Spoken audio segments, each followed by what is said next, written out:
Hi friends, welcome to Vijayana cooking and blogs. మీరంతా ఎలా ఉన్నారు ఫ్రెండ్స్? బాగున్నారా? నేను బాగున్నానండి.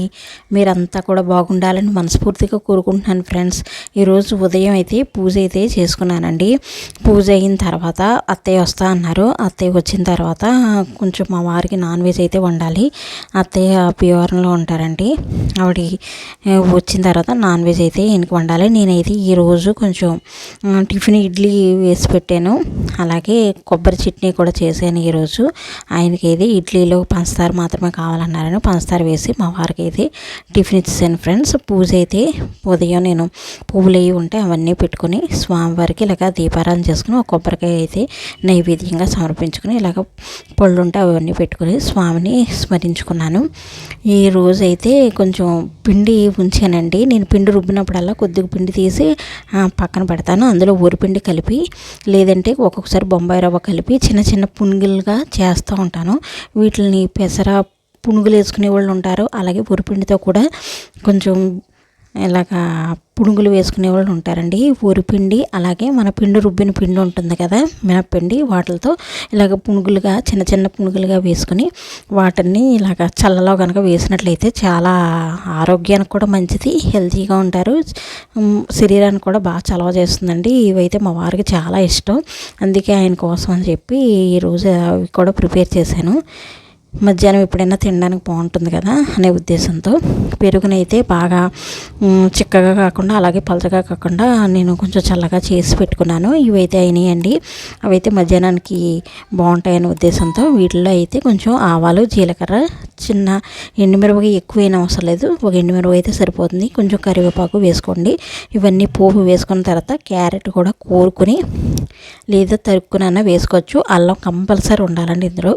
అల్లం తరుగు కొంచెం కరివేపాకు కూడా వేపుకోవాలండి. వేపుకుంటేనే టేస్ట్ బాగుంటుంది. ఈ పోపుని అయితే ఈ పెరుగులో అంటే మన చల్ల అయితే ఏదైతే చేసామో ఆ వాటిలో వేసేసుకోవడమే. ఈ క్యారెట్ అలాగే కొత్తిమీర అనేది మనం లోపల పెరుగులో వేసుకుంటే సరిపోతుంది. పచ్చిగా ఉంటేనే బాగుంటుందండి. ఎందుకంటే ఈ తరుగు, ఇది క్యారెట్ తరుగు ఇష్టమైతే కనుక మీరు తురుముకుని కూడా వేసుకోవచ్చు. ఇదైతే టేస్ట్ బాగుంటుందని ఉద్దేశంతో ఒక్కొక్కళ్ళు అయితే ఇందులో కొంచెం బూందీ కూడా వేసుకుంటారు. దానికన్నా ఇదే బెస్ట్. క్యారెట్ అయితే టేస్ట్ బాగుంటుందని ఉద్దేశంతో నేను క్యారెటే వేస్తూ ఉంటాను. ఇలాగ పోపు పెట్టుకుని మనం మధ్యాహ్నం తినేటప్పుడు మాత్రమే సాల్ట్ అనేది కలుపుకోవాలి. ముందుగానే కలిపినట్లయితే పులుపుగా తయారైపోతుంది. మజ్జిగ అనేది మనం ఏదైతే చల్ల చేసామో అది ఉప్పు అనేది వేసేసుకుని ఉంచుకోకూడదండి. అలాగే మనం పునుగులు వేసేటప్పుడు కూడా కొంచెం లైట్గానే పునుగుల్లో సాల్ట్ అనేది కలుపుకోవాలి. అలా వేసుకుని కనుక పునుగులు తయారు చేసుకుంటే చాలా టేస్ట్గా ఉంటుంది. మనం తినేటప్పుడు మనకి ఎంత సాల్ట్ అవసరమో అంత సాల్ట్ వేసుకుంటే సరిపోతుంది. కొంచెమే వేయండి, ఎక్కువైన అవసరం లేదు. ఇప్పుడైతే ఇదిగోండి వీటిని అయితే ఇందులో వేసుకుని మనం మధ్యాహ్నం తినేటప్పుడు కనుక వీటిని తిన్నట్లయితే బాగా ఉబ్బుతాయి, టేస్ట్ బాగుంటుంది. ఈ ఎండాకాలం ఇలాంటి ఏమైనా తయారు చేసుకుని మనం తినడం వల్ల హెల్త్కి కూడా చాలా మంచిది. ఆరోగ్యానికి చాలా హెల్తీగా ఉంటాము. అలాగే కొంచెం ఇలాంటివి తినడం వల్ల ఒంటికి కూడా చలవ చేస్తుందండి. ఇవి పిల్లలు కానీ పెద్దవాళ్ళు కానీ ఎవరైనా తినచ్చు. వీటిని ఒకసారి ట్రై చేయండి ఫ్రెండ్స్. మీకు నచ్చితే కనుక కామెంట్ సెక్షన్లో తెలియపరచండి. చారు అయితే పెట్టుకుంటున్నాను ఇప్పుడు. ఈ చారులో అయితే కొంచెం టమాటా అలాగే కొంచెం కొత్తిమీర, పచ్చిమిర్చి, కరివేపాకు ఇవన్నీ వేసుకున్నానండి. ఇందులో పసుపు వేసి ఉప్పు వేసి చింతపండు అయితే ఒక నిమ్మకాయ అంత సైజు చింతపండు తీసుకుని నేను చింతపండు బాగా పిసికిన తర్వాత వచ్చిన రసాన్ని వాటర్లో డిప్ చేసి వేస్తూ ఉంటాను. ఇవైతే ఉల్లిపాయ పచ్చిమిరపకాయలండి. వీటిని అయితే కట్టెపరిగెలు అని అంటారు, కట్టపరిగెలు అంటారు. వాటితో అయితే ఈగురు పెట్టబోతున్నాను ఈరోజు. ఇవైతే తయారు చేసి తీసుకొచ్చినవే. ఇదిగోండి కొంచెం ఇందులో అయితే కంపల్సరీ నేను చారులో ధనియాలు వేసుకుంటాను. అలాగే కొంచెం మిరియాలు కూడా వేసుకుంటాను. మిరియాలు అనేది కచ్చాబచ్చగా దంచి వేసుకున్నట్లయితే చారు చాలా టేస్ట్గా ఉంటుంది. ఇలా వేసుకోవడం వల్ల కఫం ఏదైనా ఉన్నా మనకు ఒంటికి అది పోతుంది. చారు కూడా చాలా కమ్మగా మంచి రుచిగా ఉంటుందండి. నేను ఉల్లిపాయ పచ్చిమిరపకాయ విడిగా కోసి పక్కన పెట్టుకున్నాను కదా. కట్టబొరుగులకి అయితే ఉప్పు కారం పట్టించి నేను ఉంచాను. ఇదైతే జన అంటారు కదా, అది కూడా ఉందండి.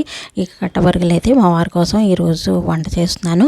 ఉల్లిపాయ అనేది నేను మిక్సీ పట్టుకున్నాను. అలాగే కొంచెం జీలకర్ర, అల్లం, వెల్లుల్లిపాయ, కొంచెం దాల్చిన చెక్క, లవంగాలు, కొంచెం గసగసాలు ఇవన్నీ కలిపి పేస్ట్ చేసుకుని పక్కన పెట్టుకున్నానండి. కొత్తిమీర కూడాను. ఈ కట్ట బరిగెలను అయితే తింటే బాగా వేడండి ఇది తినడం వల్ల కూడా కుట్లు అవి శుభ్రంగా ఆరిపోతాయి అంటారు. అందుకే ఇన్ని కాళ్ళకి ఆపరేషన్ అయిన వల్ల ఇలాంటి ఫుడ్ అయితే మంచిదనే ఉద్దేశంతో ఇలాంటివి పెడుతూ ఉన్నాము. ఎందుకంటే చికెన్ అయితే ఇప్పుడు తినకూడదు. చికెన్ అనేది మా వారికి కూడా ఇష్టం ఉండదు పెద్దగాను. అలాగే మటన్ అంటే అస్సలు ఇష్టం ఉండదండి. అందుకే నేను ఫిష్లోనే ఈ ఐటమ్స్ అయితే అత్తయ్య తీసుకొచ్చి ఇస్తున్నారు. ఇవి అయితే బాగుంటుందనే ఉద్దేశంతో అత్తయ్య వచ్చినప్పుడల్లా ఇలాగ కట్టు పెరగలు కానీ అలాగే గొరకలు అని అంటారు కదా, అవి కానీ కొంచెం వేడి చేసేవి కొంచెం అలాంటివి చేపలే తీసుకొస్తూ ఉన్నారు. అవి వచ్చినవి తీసుకొచ్చినప్పుడల్లా ఇలాగ వండుతూ ఉంటున్నానండి. ఒక్కొక్కసారి అయితే మటగరస కొరమేను అనేవి మా ఫాదర్ కూడా తీసుకొస్తున్నారండి. వాటితో కూడా నేను ఇలాగ ఈగురు కానీ ఫ్రై కానీ తనకి ఏది ఇష్టమైతే అది చేసి పెడుతున్నాను.